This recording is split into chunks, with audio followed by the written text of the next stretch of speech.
tell us more about this wheelchair tennis. Oh, because I was when I was living, because I had to live in the Braintree unit for a year when I came back to Australia. Mm-hmm. And while I was living in the Braintree, I knew I wanted to get back to nursing, and I thought to get there, I have to increase my fitness level. I'm going to be working on crutches. So then I was swimming every day, doing 2 kilometres every day.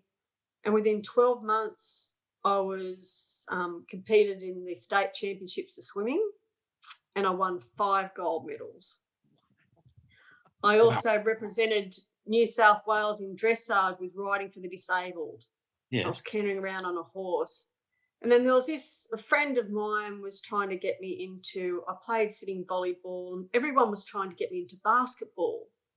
Okay. And I wasn't interested in, I've never been interested in netball, basketball, and they were trying to get me into wheelchair basketball. I said no. So I went along with him to a wheelchair basketball.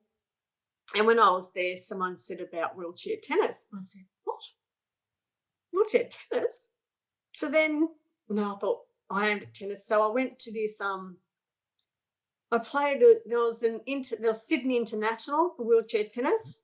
So I just went in my red wheelchair that I had in hospital in London, and I just played in a normal wheelchair in the international competition.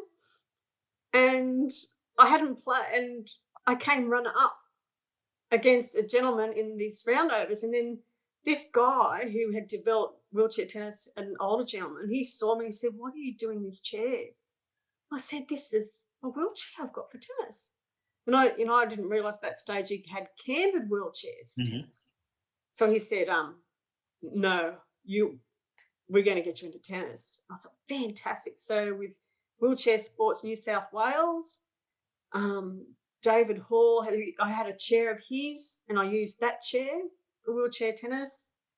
And within a year, I was seated number 1 in Australia, travelling nationally and internationally in major sporting events. Wow. And it was brilliant.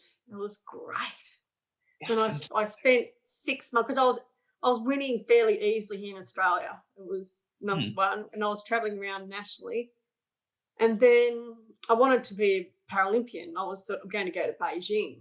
So I thought, no, to go to Beijing, because I had the ranking, I thought I had the seeding, I had to get my ranking position. So I thought, I'll go to America, and I did some tournaments in America. So I travelled there, and I got positions there. I got medals there. And so I was right. So I thought, okay. And I had my world ranking was up to 42, because the more you travelled, and the more competitions you can play in, it increases. So I was number 1 in Australia with a world rank of 42. And I thought, I've got there. I'm there to Beijing. But then when Beijing came, it was a bit political, and I wasn't sent. So that's a shame. So, which was a shame when I did all that. So with the political reasons, and I just pulled out tennis, and I loved it. But it was great. And I played I didn't play against people. I'd travel to Sydney every day to play with some guys at Homebush in a wheelchair, but just locally. I'd just play in the able-bodied competitions with everyone else on a Monday night or whenever. And it was fantastic. It was great. It was brilliant. So and I just go and play in the wheelchair tennis competitions, but I just played locally against everyone. Because with me, like in wheelchair tennis, you're allowed a 2 bounce rule.